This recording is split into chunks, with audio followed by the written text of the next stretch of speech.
Google Maps-ում հայկական Տիգրանաշենի անունն այլևս չկա, անհետացել է։ Քարտեզում նախկինում եւ հայատար Տիգրանաշեն ներգրված եւ ադրբեջանական անվանումով տեղանունը, հիմա միայն ադրբեջանական տեղանունն է։ Տիգրանաշենի տեղը Google Maps-ում գրած է քյարքի ու սենց մի հատ կվադրատ է դրած շուրջը։ Այսինքն դա մերը չի այլևս։ Մեր ստրատեգիական ճանապարհը Երևանից դեպի Սյունիք գնացող հիմա մենք այլևս չունենք, գտնվում է ադրբեջանցիների ձեռքում։ Ըստ քարտեզագիրների փոփոխությունը քարտեզում կարող էր կատարված լինել միայն համապատասխան պետական կառույցներից ստացված տվյալների արդյունքում։ Ադրբեջանցին վերցնում է Google Map-ը վերցնում է։ Վրան ավելացնում է ադրբեջանական իր անունը, անգլերենը ճնջում ադրբեջանական անունն է դնում հայկականը, դրան հետո ցույց է տպում է իր թերթերում Google Map-ը էդի չի արել։ Արցախի քարտեզում էլ հայատար Ստեփանակերտն էր գրված։ Հիմա միայն ադրբեջանական անվանումն է մնացել։ 3 տարի է Ադրբեջանն օկուպացրել է Արցախը։ Արարատի մարզի Տիգրանաշեն բնակավայրի շուրջ տարածված տեղեկությունների Google Map-ի տեղանունների մտահոգիչ փոփոխություններին Նիկոլ Փաշինյանը արձագանքել է։ Google-ում որևէ անուն է փոխվել, Google-ի գոյության ողջ ընթացքում այդ անունը եղել է այդտեղ։ Սկսենք այդտեղից ողջ ընթացքում։ Այսինքն Google Maps-ը կամ Google Earth-ը ինչքան գոյություն ունեցել, այդ անունը այդտեղ է եղել։ Այլ բան, որ ոմանք նոր են նկատել դրան մասին։ Ինչու՞ ազդեցի Տիգրանաշեն։ Տիգրանաշենի հնաբնակներն ու տարեցներն ավելի լավ գիտեն Արարատի մարզում միշտ հայկականն է եղել։ Դա կարող են վկայել նաև հնագետները փաստերով։ Հայկականն է եղել։ Ստեղի գյուղը հայեր են ապրել, ճանապարհ են քալլի, մենակ քարերը կա։ Այնտեղ են ապրել, հայերն են այնտեղ ապրել։ Այնտեղ ձորում գյուղատեղիներ կան, խաչքարեր կան եւ այլն, որոնք խոսում են 12-13-րդ դարերի, որոնք խոսում են այդ տարածքներում ապրած խաչքարը հայ ժողով, խաչքարը միայն հայկական, դուք դուրս եկաք հայկական մշակույթի տարածույթից, այդ սահմանը խաչքար չկա։ Փաշինյանն ասում է, Տիգրանաշենի հարցը պետք է լուծվի սահմանազատման արդյունքում։ Փաշինյանը նախկինում հայտնել է նաև անկլավների փոխանակման հնարավոր տարբերակների մասին հանրաքվեով։ Որևէ մեկը չի կարող այլ սցենարի գնալ առանց Հայաստանի Հանրապետության ժողովրդի կամքի արտահայտման։ Ես ուզում եմ, եթե խոսքը գնա դրա մասին, եթե խոսք գնա տարածքի փոխանակման մասին, դա հստակ է, որ առանց Հայաստանի Հանրապետության քաղաքացիների դիրքորոշման դա հնարավոր չի անել։ Իսկ եթե Տիգրանաշենից տեղահանություն եւս լինի, ինչպես Կիրանցի դեպքում էր, ուր են տեղափոխվելու ապրելու տիգրանաշենցիները։ Մարզպետարանից Պարուր Սևակ խոշորացված համայնքից, որի մեջ է մտնում նաև Տիգրանաշենը, հայտնեցին, որ տիգրանաշենցիները հնարավոր տեղահանման դեպքում բնակարանով ապահովելու ընդունված պաշտոնական որոշում դեռ չկա։ 40 տնտեսություն է, էլի, այն կարգավիճակը, որ ժողովրդի հետ կապված ունեցել ենք, նույն կարգավիճակով շարունակում է մնալ։ Ինչ որ նորություն ասված ոչ մի բան չկա, որ դեպի ասենք ասել։ Տիգրանաշենը անկլավ չէ, այն պատմական հայկական գյուղ է, որն ունեցել է Քարքի անունը։ Տիգրանաշենցիները չեն պատրաստվում լքել հարազատ գյուղը։ Ասում են, հարկ եղած դեպքում կկանգնեն զինվորի կողքին ու կռիվ կտան իրենց հողի համար։ Գիտակցում են Տիգրանաշենի կարևոր դերն ու նշանակությունը։ Եթե գյուղը հանձնեն, Սյունիքն ու Վայոց ձորը կվտանգվեն։ Ավելին, Երևանը Իրանին կապող միջպետական նայրուղու մի հատվածի վերահսկողությունը մեկընդմիշտ կանցնի Ադրբեջանին։ Ինչ ճակատագրի կարժանանա հայկական Տիգրանաշենը, քաղաքագետներն ու փորձագետները միայն մի հարցով են համոզված. եթե այն անցավ ադրբեջանական տիրապետության տակ, Տիգրանաշենի հանձնումը Սյունիքի ու Վայոց ձորի մահավճիռը կդառնա։ Գյուրջյան Կասկադ 60 ամիս փուլային վճարում բազմաթիվ առավելություններ։ Ֆինանսական ոլորտը Հայաստանում 2025-ին աճել է բոլոր ուղղություններով։ Հայաստանի ֆինանսական հատվածում առևտրային բանկերը շարունակում են մնալ ամենախոշոր եւ կայուն կառույցները։ 2025 թվականի տվյալներով երկրում գործում է 17 բանկ, որոնք ունեն ընդհանուր շուրջ 546 մասնաճյուղ։ Ավելի քան 12 տրիլիոն են գնահատվում այս ոլորտի ակտիվները Հայաստանում։ Սա նաեւ ռուս-ուկրաինական պատերազմի հետևանքով առաջացած ֆինանսական հոսքերի արդյունքն է։ Մյուս կողմից տարածաշրջանային պատերազմն է առաջացրել ռիսկեր այս ոլորտում։ Զգալիորեն աճել են նաև համաշխարհային տնտեսական աճի վատթարացման ռիսկերը, որոնք մեծապես կախված են նաև հակամարտության տևողությունից եւ էսկալացիայի հետագա մասշտաբներից։ Գնահատականներ կան, որ նույնիսկ եթե հենց այսօր հակամարտությունը ավարտվի, մենք դեռևս մի քանի ամիս ապրելու ենք մի աշխարհում, որտեղ մենք զգալու ենք այդ հակամարտության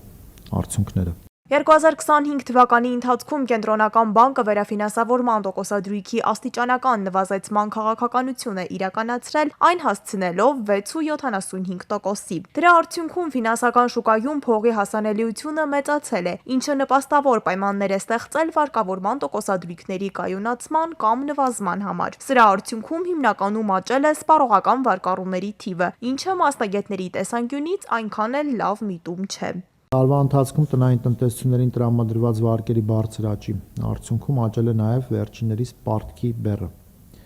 Միաժամանակ վերջին տարիներին դիտարկվել է նաև վարկերի ժամկետայնության աճ, ինչը մեղմելով պարտքի սպասարկման բեռի աճը միաժամանակ մեծացնում է նաև պարտքի անխոչնդոտ սպասարկման վերաբերյալ անորոշությունը։ Վարկերը աճում են ավելի արագանցիկ տեմպերով, քան եկամուտներն են աճում։ Նախորդ տարի շարունակել է աճել շինարարությունը, բայց անշարժ գույքի շուկայում նկատվել են փոփոխություններ։ Մասնավորապես ոլորտում պահանջարկն է որոշակիորեն նվազել։ Սա եւ շուկայում գնային նվազման միտումները Կենտրոնական բանկը կանխատեսել էր ժամանակին, բայց բարեբախտաբար ամենահոռետեսական սպասելիքները անշարժ գույքի շեշտակի արժեզրկում նախորդ տարվա ընթացքում չի գրանցվել։ Մենք ունենք գների որոշակի թեթև աճ,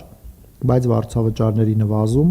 այսինքն դու ինվեստիցիոն տեսանկյունից ես նայում, քո համար որպես ինվեստիցիա ինքը դառնում է ոչ այդքան գրավիչ, քան նախկինում էր,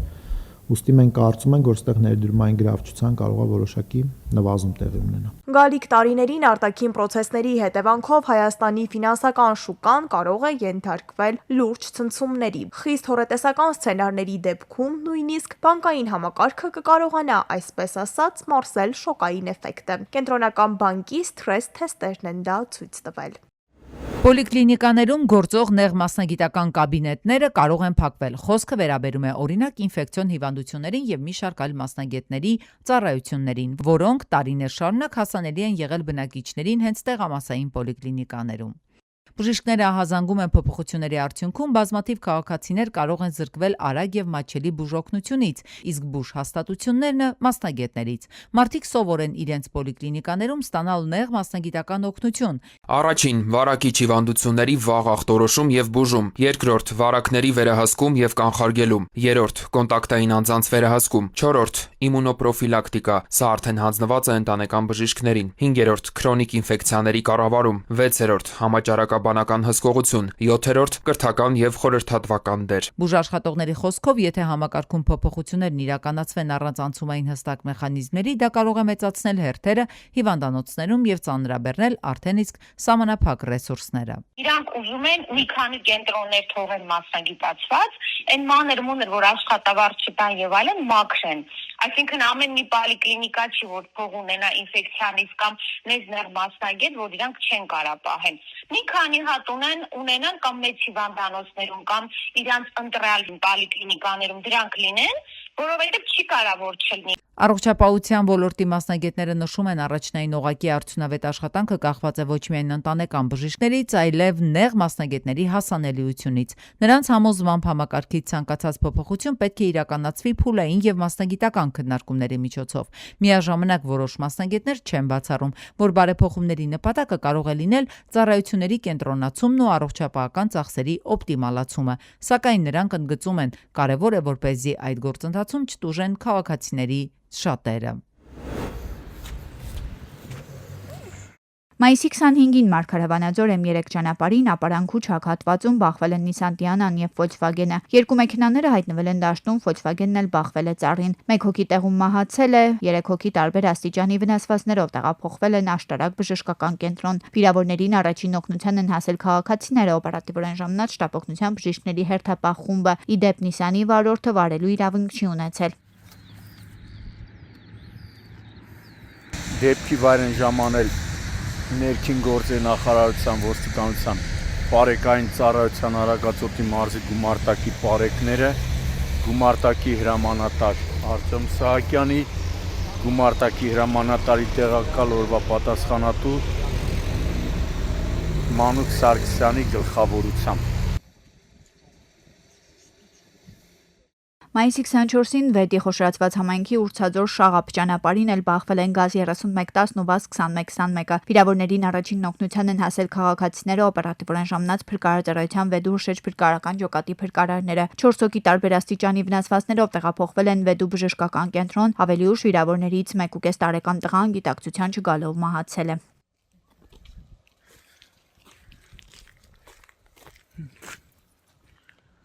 Օպերատիվորեն ժամանել են ներքին գործերի նախարարության, ոստիկանության, բարեկային ծառայության, Արարատի մարզի գումարտակի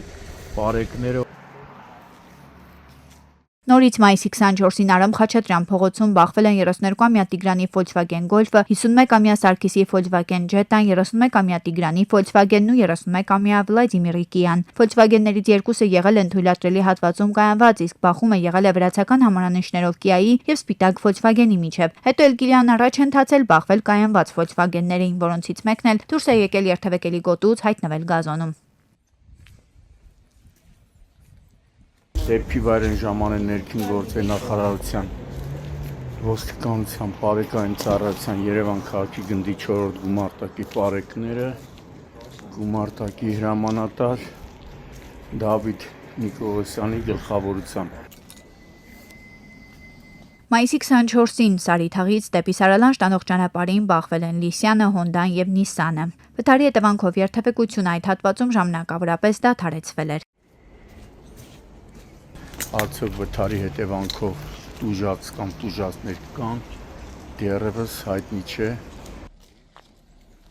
Մայրաքաղաքում Դավիթ Մալյան փողոցի շենքերից մեկի բակում կայանված Մերսեդեսում հրդեհ է բռնկվել։ Մինչև հրժեջների ժամանումը կրակի տարածման դեմ պայքարել են մեքենայի տերն ու քաղաքացիները։ Հետո հրժեջները մարել են այն, սակայն մեքենան դարձել է ոչ շահագործելի։ Ոստիկանները կասկածներ ունեն, որ մեքենան ինչ-որ անձի կամ անձանց կողմից հրկիզվել է։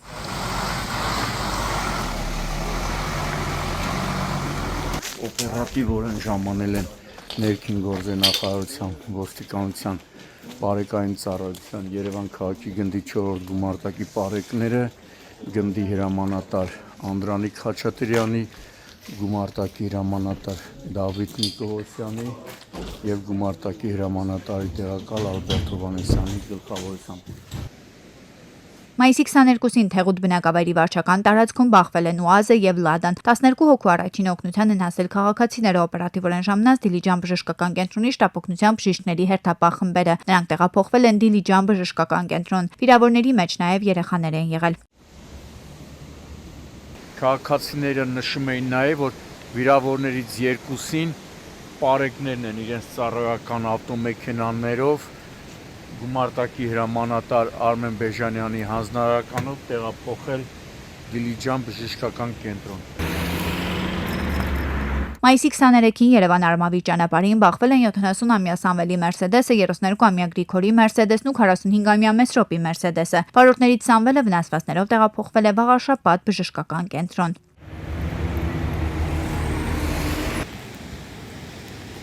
Դարձյալ մայիսի 23-ին Դիլիջան Վանաձոր ճանապարհին 43-ամյա ՆԴ-ն Mitsubishi Pajero-ով դեռևս անհայտ հանգամանքներում դուրս է եկել երթևեկելի գոտուց, բախվել երկաթե պատնեշներին ու ծառերին։ Վարորդին մեքենայից դուրս են բերել փրկարարության Դիլիջանի շրջփրկարարական ջոկատի փրկարարները, օգտագործելով հատուկ տեխնիկա, օպերատիվորեն ժամանած Դիլիջան բժշկական կենտրոնի բժիշկները։ Տեղում բուժօգնություն են ցուցաբերել, հետո տեղափոխել Դիլիջան բժշկական կենտրոն։